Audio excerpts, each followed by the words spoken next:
Hey guys, welcome back to Once Upon a Tiny Farm. My name's Drew.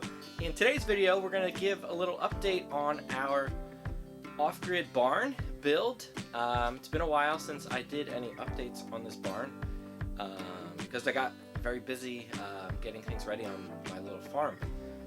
So today, I am going to show you some footage of some things I did upstairs, getting insulation put in to the rafters and the roof, and hopefully by the end of today getting our very first walls put up over the insulation. So that should be very exciting to see that kind of progress being made.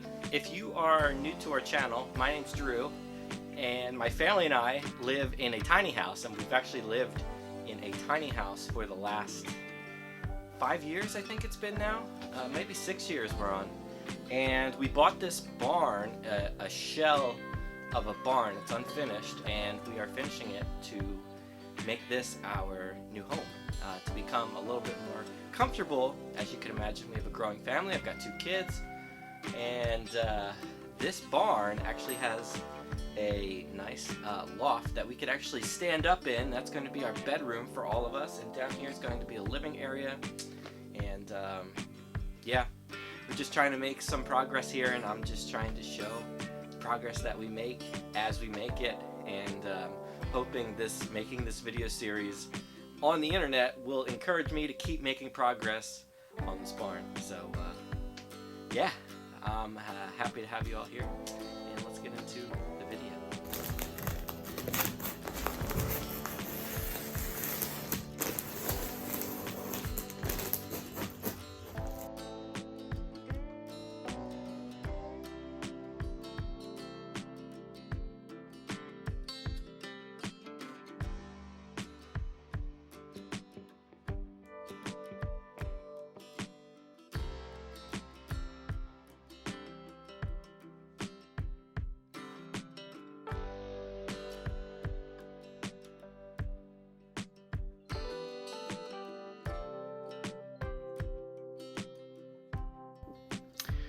Okay, so I put up my first 4 bats of insulation up here, and I have these 1, 2, 3, 4 rolls of this stuff left. Each roll is 32 feet long, and what I want to do to make my life easier is continue this wall here, and they're all 6 feet. So what I'm going to do to make my life easier is do all the cuts at 6 feet.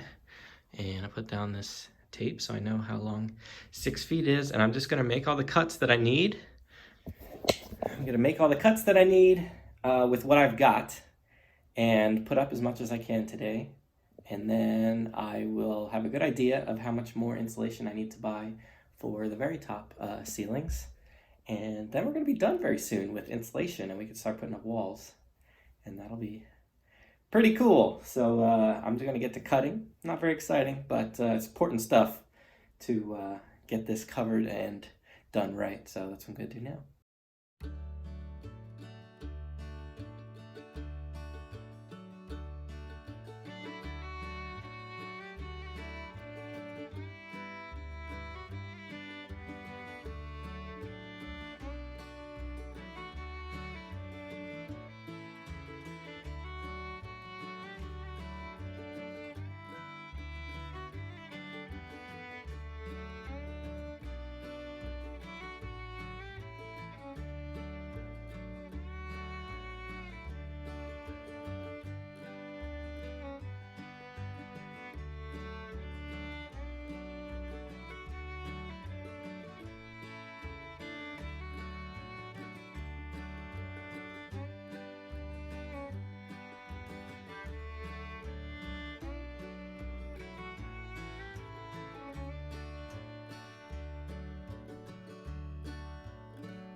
this stuff is so tedious, but it's stuff just has to be done. I guess I forgot the last time I was in here when I was putting up this insulation. I guess I forgot to, or didn't get to stapling them to the studs in the wall. So before I get started with finishing putting the rest of the insulation in the wall, I'm gonna staple the rest of the insulation that I put in last time that I forgot to do. So tedious stuff, but gotta get it done.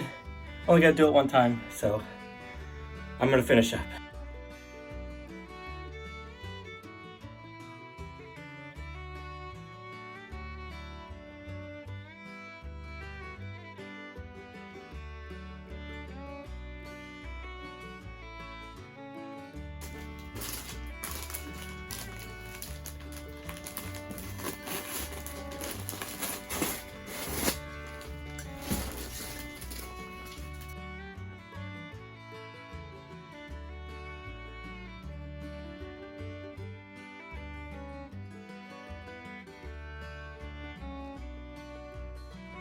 All right, so got both walls, this wall behind me, all done. Actually, forgot one more. Gotta do one more here. How did I miss that one? And then I'm gonna start filling in these guys here. They're about 68 inches tall, so a few inches short of 6 feet.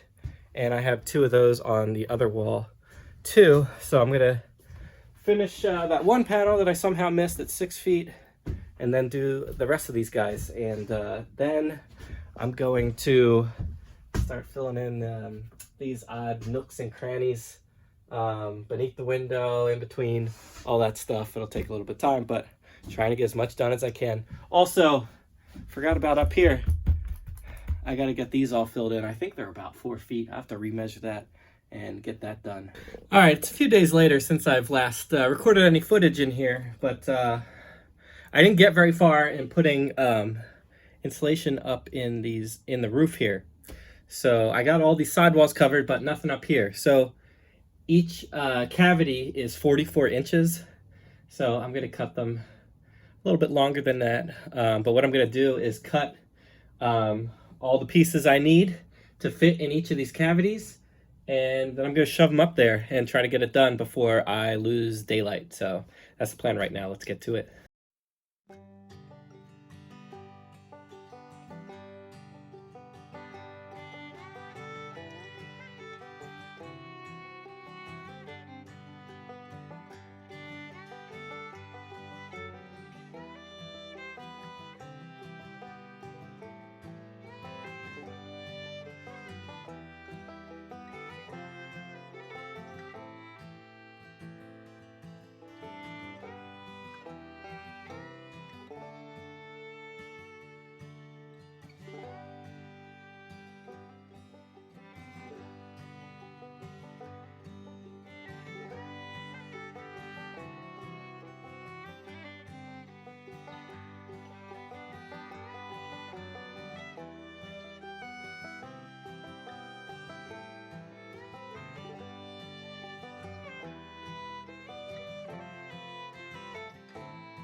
So I'm gonna do the easiest things first.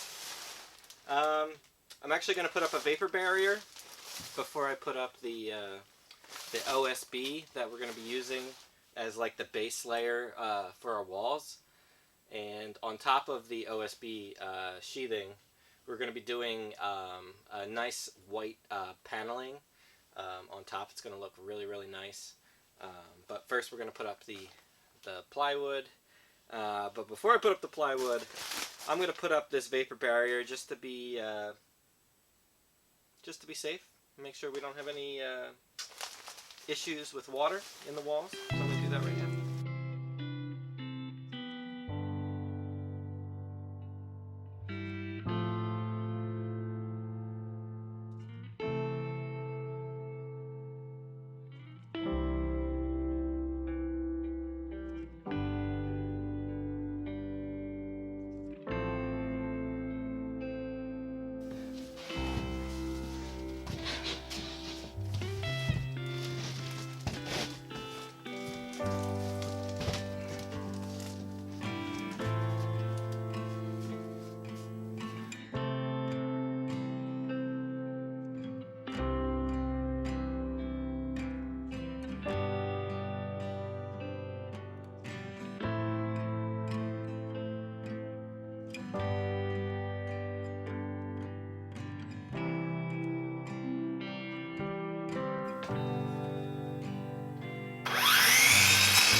Alright guys, that's going to wrap up this video on a little update on our off-grid barn. Had a little bit of insulation put in upstairs. I still need to finish actually doing the upstairs. I stopped that a while ago and just never got back to it. Didn't get back to finish that. And downstairs, as you just saw, put up the first few walls, put up vapor barrier, and on top of those, the OSB sheathing, we're going to be doing a really nice white paneling that kind of looks like shiplap. So we're going to put that on in front of the OSB, and I think it'll look really, really nice and bright and make it very airy in there, and a lot different than our tiny house has been. We've been like on top of each other really bad in the tiny house now, with our son running around getting into everything, and just made me want to work a little bit harder to get this stuff worked on, because I'm running out of time before my farming season starts up. I'm going to be very, very busy. But just wanted to share that quick update on our off-grid barn. Hope you guys enjoyed it.